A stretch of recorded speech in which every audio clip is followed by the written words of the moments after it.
আর দ্বিতীয় দিন, তো দ্বিতীয় দিনের ভোরবেলায় এখানে নাম চলে সারা দিন রাত্রি 24 ঘন্টা। তো কিছু দিদিরা নাম করছিল, তো আমরা সেই জন্য গেছিলাম, স্নান করে তারপর ওখানে গিয়ে পৌঁছে গেছিলাম। তো এবার এখানে বসে একটু গান শুনছিলাম, একটু তোমাদের সঙ্গে শেয়ার করব বলে ক্যামেরা বন্দি করছিলাম সব কিছু। তো এইভাবেই চলছিল, খুব আনন্দ করেছি, খুব সে বলার মতো না, সত্যিই খুব আনন্দ হচ্ছিল। যাই হোক, এখানে আমরা শুনছিলাম গান বাজনা, এখানে দিদিরা যে গান গাইছিল সেই গানটা শুনছিলাম আর তোমাদের সঙ্গে শেয়ার করছিলাম। তো এই যে দেখো, আমি যেহেতু এখানকার বিগ্রহটা তোমাদের সঙ্গে শেয়ার করতে পারিনি, তো আমার ননদের হাতে দিয়ে দিয়েছি, বলেছি যে তুমি একটু ভিডিওটা করে দাও আমাকে। তো ভিডিওটা কিন্তু আমাকে করে দিচ্ছে। এই দেখো আমাদের গুরু ভগবানের বিগ্রহ এখানে বসানো আছে। তো এখানেই পাশেই সবাই দিদিরা দাদারা একভাবে নাম করতে থাকে দিন রাত্রি 24 ঘন্টা। প্রতিদিন এরকম নাম হয়, প্রত্যেক দিন কোনো কিছু বাধা নেই, হাজার অনুষ্ঠান হলেও এই নাম বন্ধ নেই, এই নাম গান চলতেই থাকে। তো যে যেরকম পারে সে সেরকমভাবে এসে নাম করে, এখানে কোনো অসুবিধা নেই যে কে দেখলো, কে ভালো হলো কি মন্দ হলো এরকম কোনো ব্যাপার নেই, যে যেরকম পারে সেরকমভাবে নাম গান গাইতে থাকে। তো আমি সেই জন্যই এখানে এসেছিলাম, এসে আমার খুব ভালো লাগছিলো। তো আমরা রাতেও অনেকক্ষণ এখানে বসেছিলাম, তারপর গেছি। তো ভোরবেলায় যখন উঠেছি তখনও আমরা চলে এসেছি এখানে। আমার ভালো লাগছিলো বলে সবাইকে ডেকে নিয়ে যে না চলো আমরা ওখানে যাই, ওখানে ভালোই লাগবে। তো সেই জন্য এখানে চলে এসেছি। আর এদিকে দেখো, ওখান থেকে চলে এসেছি আমাদের নাট মন্দিরে। তো নাট মন্দিরের সব কিছু গোছানো হয়ে গেছে, আর এই দেখো গেট দেওয়া তখনও। আর এই নাট মন্দিরের দেখো সব কিছু লোক এখানে শুয়ে আছে। তো আমাদের দাদারা চলে এসেছে, ওনারা বলছিল চলো একটু চা খেয়ে আসি। তো আমরা সবাই মিলে সে চা খেতে যাচ্ছিলাম। দেখো অন্ধকার একদম রাস্তাটা, মানে রাস্তায় আলো আছে অল্প। তো আমরা সেইভাবে বেরিয়ে গেছি। আর খুব ভালোও লাগছিলো, সত্যি কথা। কলকাতার রাস্তায় এরকম ভোরবেলায় বেরোবো এরকম কখনো কল্পনাও করতে পারিনি। তো যাই হোক, এই দেখো এইখানে জামাইবাবু আছে, অনেক লোকজনই আছে। তো সবাই মিলেই চা খাওয়ার জন্য বসেছি। কিন্তু সত্যি কথা বলতে কি, চাটা আমি তো এমনিতেই চা খাই না, তারপরে চাটাও ভালো হচ্ছিল না, তাই জন্য ফেলে দিয়েছিলাম। দিয়ে বলছিলাম আমি খাবো না। তো এদিকে আমার যাচ্ছিল, তাই বলছিলাম কি কোথায় যাচ্ছে, তো চলো। তো সেই জন্য আমরা যাই পেছন আবার বললাম জামাইবাবুকে চলেন একটু আমরা ঘুরে আসি। তো সেই জন্য জামাইবাবুকে নিয়ে যাবো। এখনও কিন্তু চায়ের দোকানেই বসে আছে, আর আমি এদিকে একটু ভিডিও করে দিচ্ছি যে না ভিডিও করি। আর সবাই সত্যি কথা বলতে কি, আমার সঙ্গে যারা ছিল তারা ভিডিওতে আসতেও চাইছিল আর তারা করতে চাইছিল। দেখো সবাই হাই করছে, সবাই হাই করে দিচ্ছে। তো খুব ভালো লাগছিলো আর খুব আনন্দ হচ্ছিলো। তো সেইভাবে করেই আমরা এখানে কথা বলছি যদিও, তবে কি বলো তো, সব সময় তো সব কিছু করা হয় না। তো সেই জন্য সব কথা দেওয়া যায় না, তো সেই জন্য আর দিতে পারছি না ভয়েস দিচ্ছি। আর এখানে প্রচণ্ড আওয়াজ হচ্ছিলো। আর এই দেখো এখানে গুরু ভগবান আছে, আর এপাশে আছে জট সমাধি, এর পাশেই আছে জট সমাধি। তো চলো তোমাদেরকে দেখাই জট সমাধিটা। এই যে এই দেখো পাশেই জট সমাধি, তোমাদেরকে আমি সেটাও দেখাবো। এখানেই জট, একটা সমাধি দুটো জট ছিল, একটা এপাশে নাকতলা আশ্রমে আছে, আর একটা আমাদের গিরিধারী আশ্রম পলাশিতে কাঁচরাপাড়ায়। তো এই দুখানা আছে, তো দুই জায়গায়। তো সেই জন্য দেখো রয়েছে। তো যাই হোক, এবার চলে এসেছি নাট মন্দিরে।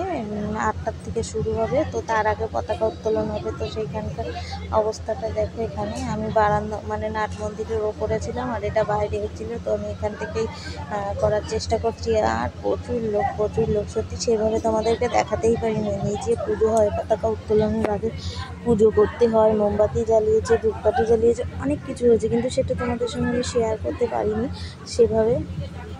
পতাকাটা যখন তোলা হয়ে গেছে তখন কিন্তু আমি তোমাদের সঙ্গে শেয়ার করছিলাম, তার আগে কিন্তু আমি শেয়ার করতে পারছিলাম না। তো যাই হোক, এই দেখো এইখানে ধূপকাঠি জ্বালাচ্ছে, আগে ধূপকাঠি জ্বালাবে, তারপরে মোমবাতি জ্বালাবে, তারপর অনেক পরে কিন্তু এই যে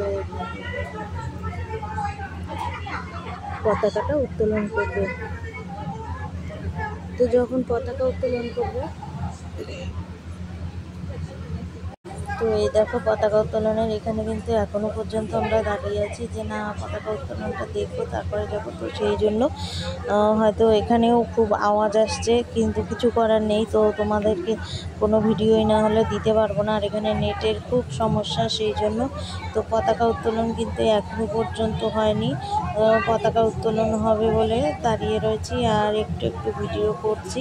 তারপরে গান ধরেছে, গান ধরার পরে কিন্তু একটু একটু করে ভিডিও করে নিচ্ছি। তো চলো এবার দেখি। এই দেখো বন্ধুরা, পতাকা কিন্তু উত্তোলন করা হয়ে গেছে। তো সবাই মিলে ধ্বনি দিয়ে পতাকা উত্তোলন করে নিয়েছে। তো সম্পূর্ণটা তোমাদের সঙ্গে শেয়ার করতে পারিনি, তখন আমি লাইভ ভিডিও করছিলাম, ওই জন্য ওইটা আর তোমাদের সঙ্গে শেয়ার করা হয়নি। তো যাই হোক, এদিকে দেখো পতাকা উত্তোলনটা হয়ে গেছে, সামান্য একটু বাকি ছিল, সেই সময়টুকু তোমাদের সঙ্গে আমি শেয়ার করতে পেরেছি, এটা ভেবে আমার খুব ভালো লাগছিল। তো যাই হোক, আমি কিন্তু এভাবে করেই পতাকা উত্তোলনটা তোমাদের সঙ্গে শেয়ার করে নিলাম। আর দেখো দিদিরা কিন্তু এখানে প্রচুর পরিমাণে আছে দাদাদের তুলনায়। আর ওই পাশের ওই গাছটা হচ্ছে পঞ্চবটির বন, তো সেইটাই বলে মনে হয় যথারীতি, আমি জানি না। তো এবার হয়ে গেছে আমাদের এখানকার কাজটা, তো আমি এখানে বসে পড়েছি পরবর্তী অনুষ্ঠানের জন্য। তো দেখো কত লোক, সত্যি এত লোক আর এত সুন্দরভাবে অনুষ্ঠানটা উপভোগ করছে, সে কি বলবো। খুব ঘুম পাচ্ছিল, তো তবুও কিন্তু আসিনি যে না ঘুম পাচ্ছে বলে চলে যাব, সেরকম কোনো ব্যাপার না, ছিলাম যতক্ষণ কেটেছি ততক্ষণ ছিলাম। কিন্তু তারপর দেখছি আর ভালো লাগছে না, তবুও বসে বসে থেকে থেকে সবাইকে দেখছিলাম। দেখো কত লোক দেখেছো, এটা প্রথম দিককার লোকটা। তো বন্ধুরা, এখানে এক এক করে স্বামীজিরা আসছে আর বক্তৃতা রাখছিল আর গুরু ভগবানকে পুজো করছিল, তো সেটাই তোমাদের সঙ্গে শেয়ার করলাম। লোকের আশ্রয় নেই, মানে প্রাণের দেশে যাবে শিবু স্বামীর নিয়ম কারণ মতো যদি চলতে আছে। সত্য সেবা নীতি ধর্ম ত্রিজনীতি চারিত সত্য একমাত্র গুরু হল সত্য। আপনারা পরে এই আগেই বলেছেন গুরুগীতা শিব বলছেন এই জগতে গুরু ভিন্ন সত্য কিছু নয়, একথা মনে দেবী জানিয়ে নিয়েছেন পার্বতীকে, মা পার্বতীকে বলছেন একমাত্র। এই দেখো বন্ধুরা, চলে গেছিলাম দাদারা যেখানে আছে সেখানে দেখতে, যে না দাদারা কোথায় থাকছে সেটা আমরাও একটু দেখে আসি। তো সেই জন্য স্কুলের 3 তলার ছাদে, তো সেটাই গেছিলাম দেখতে। দেখি প্রচণ্ড গরম লাগছে ওদের ওখানে, কোনো কিছু মানে গরম এত সে বলার মতো না। তো সেখানে গেলাম, একটু দেখলাম, দেখে টেকে তারপরে নেমে আসবো। তো সব দাদারা এখানে রয়েছে, আর অত 2 তলা 3 তলায় উঠতে উঠতে খুব কষ্ট হয়ে যাচ্ছিলো, ওই জন্য ভালোও লাগছিল না। সেই জন্য এই যে সবাইকে একটু ঘুরিয়ে দেখাচ্ছিলাম। আর এই যে দাদাটা আমাকে বলছে তোমার লাঠিটা কই, আমার সেলফি স্টিকের কথা বলছে যে তোমার লাঠিটা কই। তো যাই হোক, আমি বের করে নিয়েছি, নিয়ে আমি কিন্তু ভিডিও করতে আরম্ভ করেছি। সবাই কিন্তু ভিডিও দেখো বন্ধুরা, সকালে টিফিনের লাইনটা কত বড় হয়েছে, কাছে চলে গেছে, না না সুগার না, আমি ভিডিও করছি এটা।